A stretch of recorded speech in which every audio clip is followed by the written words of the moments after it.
Do you truly believe your choices are your own? Think about the last spontaneous decision you made. Maybe it was a coffee you bought, a link you clicked, or a person you suddenly felt you could trust. You think you chose it, but the truth is, the choice was likely made for you 10 minutes before you even realized it. Welcome to the hidden architecture of the human mind, priming. This is not just a psychological theory. It is a silent, invisible puppeteer that controls your behavior by planting seeds in your subconscious. Today, we are not just scratching the surface. We are exploring how your reality is being engineered, one stimulus at a time. We are dissecting the neural pathways that allow external forces to bypass your logic and speak directly to your instincts. To understand priming, you must understand what Nobel laureate Daniel Kahneman writes in his seminal work, Thinking Fast and Slow. He describes the mind as an associative machine. Kahneman writes, "The core of the associative machine is that it evokes a self-reinforcing pattern of cognitive, emotional, and physical responses that are both diverse and integrated. It is a complex web of ideas that are activated simultaneously. Our brain does not store information in isolation. It is a massive, interconnected network where one spark ignites 1,000 others." Kahneman explains System 1, the fast, instinctive, and emotional part of your brain. When you see the word yellow, System 1 does not just process a color. It prepares the brain for banana, sun, and caution. This is called conceptual priming. This is a cognitive weapon used to tilt your judgment before you even start to think. Consider the radical work of social psychologist John Bargh. In his research paper, The Automaticity of Everyday Life, he details what is now known as the Florida effect. Bargh conducted an experiment where participants were asked to assemble sentences from a scrambled set of words. One group received words associated with the elderly, forgetful, wrinkle, gray, and retired. The terrifying result? After the task, these participants physically walked slower down the hallway than the control group. Bargh concluded, "The passive sensing of social environmental events primes the subconscious, which then directly triggers the behavior, without the mediation of conscious choice. Your body is literally listening to the words your eyes have seen. Your physical speed, your heart rate, and even your patience levels are being modulated by the environment around you." If you are realizing how vulnerable we are to these cues, hit that like button. It helps this deep dive reach the right audience. Now, look, this level of psychological depth is not for everyone. Most people prefer fast-paced, shallow content that does not challenge their worldview. But you are still here. That tells me you are different. We are building a community of 100,000 elite minds. Individuals who want to see the code behind the matrix. If you value this kind of deep intellectual exploration and refuse to be a puppet of the subconscious, subscribe and join us. We do not just consume content here, we analyze reality. And if you know someone who thinks they are immune to these psychological traps, share this with them. Let us see if they can explain the mechanics of what is coming next. To go deeper, we must look at the work of psychologist Gerald Zaltman from Harvard University. In his book, How Customers Think, he argues that 95% of our cognitive window occurs in the subconscious mind.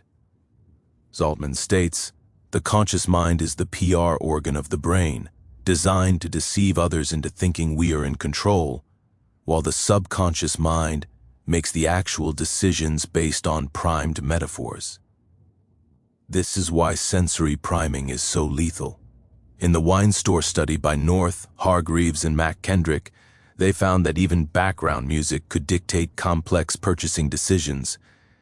When specific cultural music played, 77% of customers chose products matching that culture. They did not notice the music. They thought they just felt like making that choice. This is contextual priming.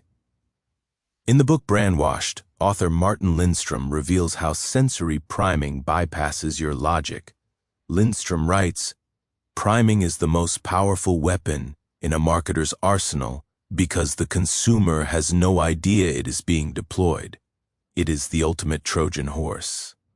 Retailers use olfactory priming, the smell of fresh scents, to prime your brain for high quality or cleanliness. This makes you perceive objects as more valuable than they actually are. You are not buying a product. You are fulfilling a primed version of yourself. Timothy Wilson, in his book Strangers to Ourselves, argues that the adaptive unconscious does an excellent job of sizing up the world, but it is highly susceptible to priming. Wilson notes that our conscious mind is often the last to know what the subconscious has already decided. This is visible in price anchoring. When you see a high-priced item first, your brain is primed with a high anchor. Suddenly, every other price feels lower in comparison. You have been primed to view a high number as the standard, even if you originally intended to spend much less. As Malcolm Gladwell highlights in his book Blink, our thin slicing capacity allows the unconscious to make decisions in a fraction of a second. Gladwell states, "We have a capacity where our unconscious makes decisions before our conscious mind even starts to think, and that unconscious is shaped heavily by the immediate environment. This is used in semantic priming. By repeatedly using specific heavy-impact words, organizations prime your brain to associate certain faces or brands with safety or danger. You might hate a brand without being able to point to a reason, simply because you have been primed to feel an unconscious avoidance response." Neurobiologist Robert Sapolsky, in his work Behave, explains that priming works because it lowers the activation threshold of specific neurons. If you have been primed with aggressive imagery, the amygdala, the brain's fear center, is more likely to fire in response to a neutral stimulus, making you perceive a threat where there is none. This is the biological prime. It shows that our environment can literally change the electrical firing of our brain. This is why the media you consume is not just entertainment, it is a neurological recalibration. Further research by A.P. Dijkstra-Huis on the unconscious thought theory suggests that our subconscious is actually better at making complex decisions than our conscious mind, provided it is not being manipulated by negative priming. Dijkstra-Huis writes, "The unconscious has a vast capacity, whereas the conscious mind can only hold a few pieces of information at once. This means that when you are primed, the most powerful part of your brain is being hijacked." In his research on the power of habit, Charles Duhigg explains how cue routine reward cycles are often triggered by environmental priming. A simple visual cue, like the color of a sign or the shape of a room, can prime your brain to enter an automatic routine. You are no longer thinking, you are simply reacting to the prime. This is how the subconscious takes over your daily life, making you a passenger in your own body. Richard Thaler and Cass Sunstein, in their work Nudge, discuss how choice architecture uses priming to guide behavior. By simply changing the order of items or the way they are described, you can prime a person to make a better or worse choice without ever forcing them. The choice remains free in name, but it is engineered in practice. How do you fight a ghost? The answer is metacognition, thinking about your thinking. The moment you feel a sudden impulse or a strong emotional reaction, pause.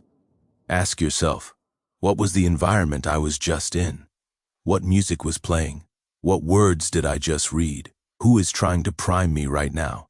By bringing the prime into your conscious awareness, you break its power. As soon as you say, "I am being primed by this environment," the subconscious effect loses its grip. The puppet strings only work as long as they are invisible. Priming is the language of the subconscious. It is how the world talks to you when you are not looking. But now, you know the secret. You are no longer just a participant in the experiment. You are observer. You are now part of the elite minds. You see the strings. In our next deep dive, we will explore social proof, the terrifying reason why groups can make brilliant people do incredibly stupid things. Until then, stay sharp, watch your environment, and remember, If you are not the one programming your mind, someone else is.